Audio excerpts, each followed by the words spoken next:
नमस्कार दोस्तों, आप देख रहे हैं वंशिका क्राइम स्टोरीज और आज की कहानी में एक ऐसा मोड़ है जिसे सुनकर आपकी रूह कांप उठेगी। क्योंकि आज मैं आपको उस आदमी की दास्तान सुनाने जा रही हूँ जिसने अपनी बीवी से छुटकारा पाने के लिए अपनी पत्नी की नहीं, अपनी ही मौत की साजिश रच डाली। हाँ दोस्तों, आपने सही सुना, अपनी खुद की मौत। एक प्लान इतना खतरनाक कि पुलिस भी कुछ समझ नहीं पाई, लेकिन किस्मत ने ऐसा खेल खेला जिसने सब कुछ उलट पलट कर दिया, इतना कि सुनकर आपको यकीन ही नहीं होगा।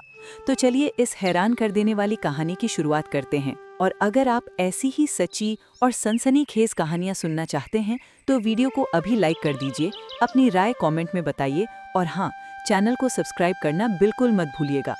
अगर पत्नी पसंद ना हो तो आज के ज़माने में उससे छुटकारा पाना आसान नहीं है, क्योंकि दुनिया इतनी तरक्की कर चुकी है कि आज पत्नी को आसानी से तलाक भी नहीं दिया जा सकता।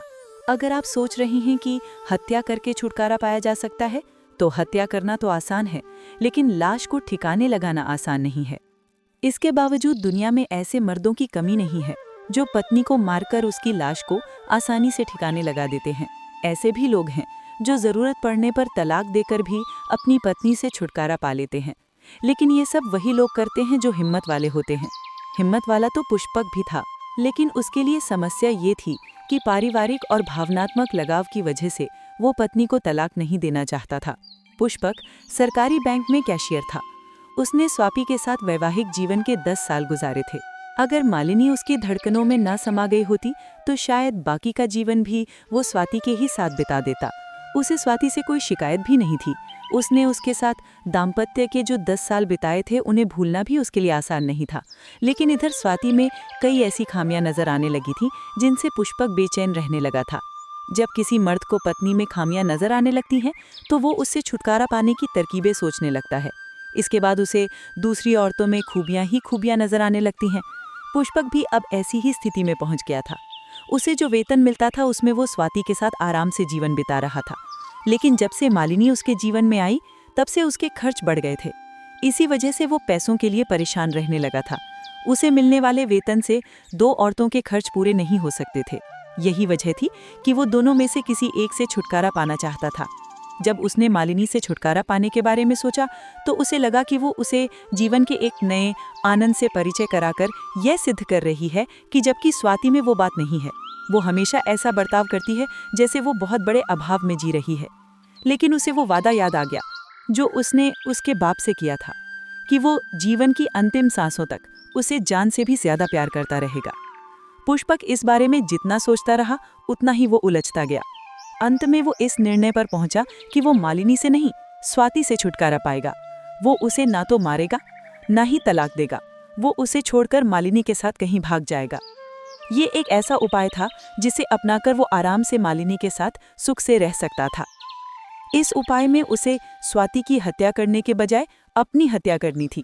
सच में नहीं, बल्कि इस तरह कि उसे मरा हुआ मान लिया जाए। इसके बाद वो मालिनी के साथ कहीं और सुख से रह सकता था।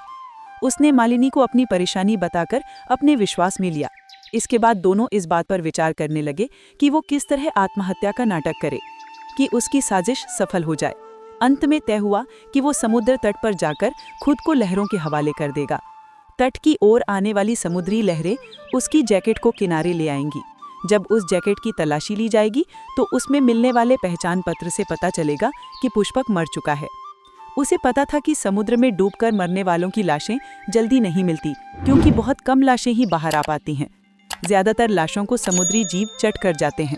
जब उसकी लाश नहीं मिलेगी तो ये सोचकर मामला रफा दफा कर दिया जाएगा कि वो मर चुका है।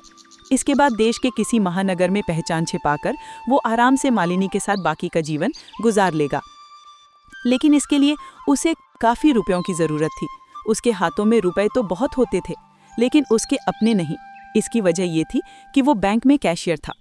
लेकिन उसने आत्महत्या क्यों की? ये दिखाने के लिए उसे खुद को लोगों की नज़र में कंगाल दिखाना जरूरी था। योजना बनाकर उसने ये काम शुरू भी कर दिया। कुछ ही दिनों में उसके साथियों को पता चल गया कि वो एकदम कंगाल हो चुका है। बैंक कर्मचारी को जितने कर्ज मिल सकते थे उसने सारे के सारे ले लिए थे। उन कर्जों की किश्तें जमा करने से उसका वेतन काफी कम हो गया था। वो साथियों से अक्सर तंगी का रोना रोता रहता था। इस हालत से गुजरने वाला कोई भी आदमी कभी भी आत्महत्या कर सकता था। पुष्पक का दिल और दिमाग अपनी इस योजना को लेकर पूरी तरह संतुष्ट था। चिंता थी तो बस ये कि उसके बाद स्वाति कैसे जीवन बिताएगी। वो जिस मकान में रहता था उसे उसने भले ही बैंक से कर्ज लेकर बनवाया था, लेकिन उसके रहने की कोई चिंता नहीं थी। शादी के 10 साल बाद भी स्वाति को कोई बच्चा नहीं हुआ था। अभी भी वो जवान थी, इसलिए किसी से भी विवाह करके आगे की जिंदगी सुख और शांति से बिता सकती थी। ये सोचकर वो उसकी ओर से संतुष्ट हो गया था। बैंक से वो मोटी रकम उड़ा सकता था क्योंकि वो बैंक का हेड कैशियर था। सारे कैशियर बैंक में आई रकम उसी के पास जमा कराते थे। वही उसे गिनकर तिजोरी में रखता था। उसे इसी रकम को हथियाना था। उस रकम में कमी का पता अगले दिन बैंक खुलने पर चलता। इस बीच उसके पास इतना समय रहता कि वो देश के किसी दूसरे महानगर में जाकर आसानी से छिप सके। लेकिन बैंक की रकम में हेरफेर करने में परेशानी ये थी कि ज्यादातर रकम छोटे नोटों में होती थी। वो छोटे नोटों को साथ ले जाने की गलती नहीं कर सकता था। इसके बाद वो उतने ही बड़े नोट साथ ले जाएगा जितने जेबों और बैग में आसानी से जा सके। पुष्पक का सोचना था कि अगर वो 20 लाख रुपए भी लेकर निकल गया तो उन्हीं से कोई छोटा मोटा कारोबार करके मालिनी के साथ नया जीवन शुरू करेगा। 20 लाख की रकम इस महंगाई के दौर में कोई ज्यादा बड़ी रकम तो नहीं है, लेकिन वो मेहनत से काम करके इस रकम को कई गुना बढ़ा सकता है। जिस दिन उसने पैसे लेकर भागने की तैयारी की थी, उस दिन रास्ते में एक हैरान करने वाली घटना घट गई। जिस बस से वो बैंक जा रहा था, उसका कंडक्टर एक सवारी से लड़ रहा था। सवारी का कहना था कि उसके पास पैसे नहीं हैं। एक लॉटरी का टिकट है, अगर वो उसे खरीद ले तो उसके पास पैसे आ जाएंगे, तब वो टिकट ले लेगा। लेकिन कंडक्टर मना कर रहा था। पुष्पक ने झगड़ा खत्म करने के लिए वो टिकट 50 रुपए में खरीद लिया। उस टिकट को उसने जैकेट की जेब में रख लिया। आत्महत्या के नाटक को अंजाम तक पहुंचाने के बाद वो फोर्ट पहुंचा और वहां से कुछ जरूरी चीजें खरीदकर एक रेस्टोरेंट में बैठ गया। चाय पीते हुए वो अपनी योजना पर मुस्कुरा रहा था। तभी अचानक उसे एक बात याद आई। उसने आत्महत्या का नाटक करने के लिए अपनी जो जैकेट लहरों के हवाले की थी, उसमें रखे सारे रुपए तो निकाल लिए थे, लेकिन लॉटरी का वो टिकट उसी में रह गया था। उसे बहुत दुख हुआ। घड़ी पर नजर डाली तो उस समय रात के 10 बज रहे थे। अब उसे तुरंत स्टेशन के लिए निकलना था। उसने सोचा जरूरी नहीं कि उस टिकट में इनाम निकल ही आए, इसलिए उसके बारे में सोचकर उसे परेशान नहीं होना चाहिए। ट्रेन में बैठने के बाद पुष्पक मालिनी की बड़ी बड़ी काली काली आंखों की मस्ती में डूबकर अपने भाग्य पर इतराता रहा था। उसके सारे काम बिना व्यवधान के पूरे हो गए थे, इसलिए वो काफी खुश था। फर्स्ट क्लास के उस कूपे में 2 ही बर्थ थीं, इसलिए उनके अलावा वहां कोई और नहीं था। उसने मालिनी को पूरी बात बताई तो वो एक लंबी सांस लेकर मुस्कुराते हुए बोली, जो भी हुआ ठीक हुआ, अब हमें पीछे की नहीं आगे की जिंदगी के बारे में सोचना चाहिए। पुष्पक ने ठंडी आह भरी और मुस्कुरा कर रह गया। ट्रेन तेज गति से महाराष्ट्र के पठारी इलाके से गुजर रही थी। सुबह होते होते वो महाराष्ट्र की सीमा पार कर चुकी थी। उस रात पुष्पक पल भर नहीं सोया था। उसने मालिनी से बातचीत भी नहीं की थी। दोनों अपनी अपनी सोचों में डूबे थे। भूत और भविष्य दोनों के अंदेशे उन्हें विचलित कर रहे थे। दूर क्षितिज पर लाल लाल सूरज दिखाई देने लगा था। नींद के बोझ से पलकें बोझिल होने लगी थीं। तभी मालिनी अपनी सीट से उठी और उसके सीने पर सिर रखकर उसी की बगल में बैठ गई।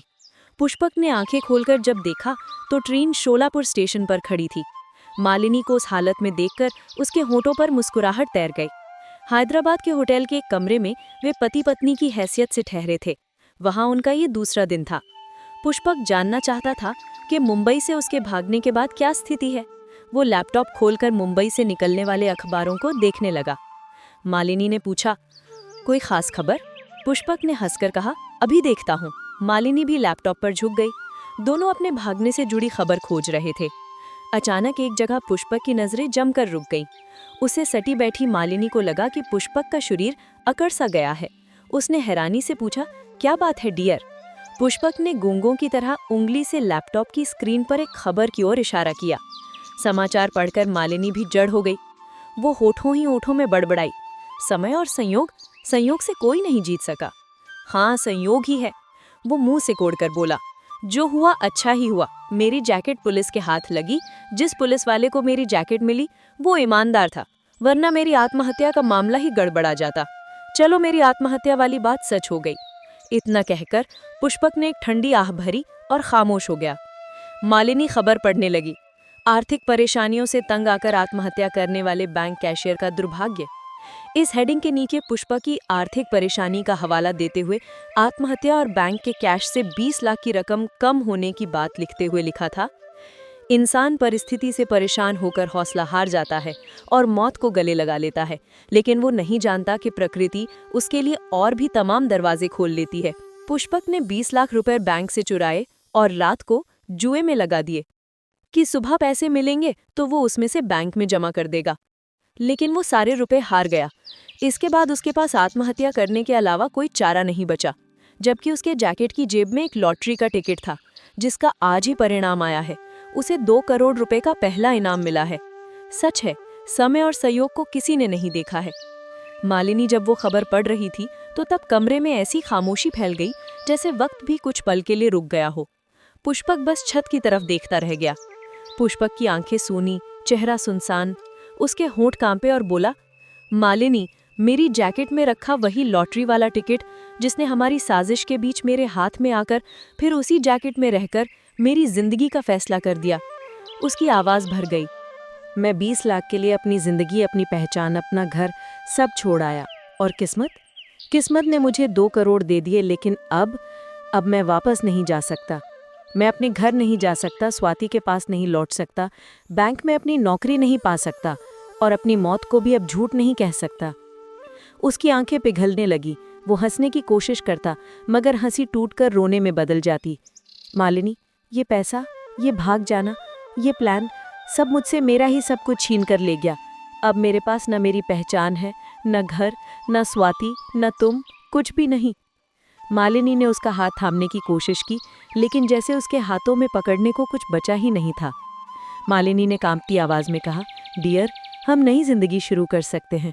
पुष्पक ने उसकी तरफ देखा, बहुत लंबी, बहुत थकी हुई नजर से। नई जिंदगी? जिंदगी नई तब शुरू होती है जब पुरानी खत्म होती है।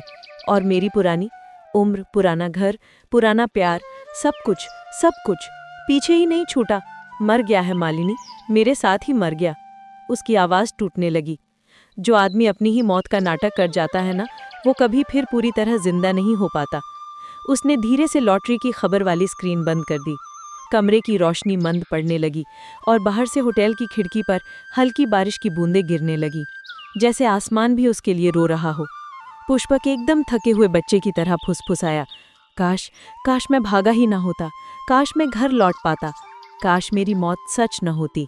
और धीरे धीरे उसके आंसू मालिनी के हाथ पर गिरने लगे। पहली बार उसे एहसास हुआ कि कभी कभी जिंदगी हमें मौत नहीं देती, बल्कि हम खुद अपनी जिंदगी को मार देते हैं। कमरे में दीवार घड़ी की टिक टिक चल रही थी, धीमी, ठंडी और दर्द चुभो देने वाली। उस रात दोनों ने एक साथ होकर भी इतनी गहरी तन्हाई महसूस की कि भीतर तक टूट गए। कहानी यहीं खत्म नहीं हुई, बल्कि यहीं से शुरू हुआ पुष्पक का सबसे लंबा, सबसे अकेला, सबसे दर्दनाक जीवन।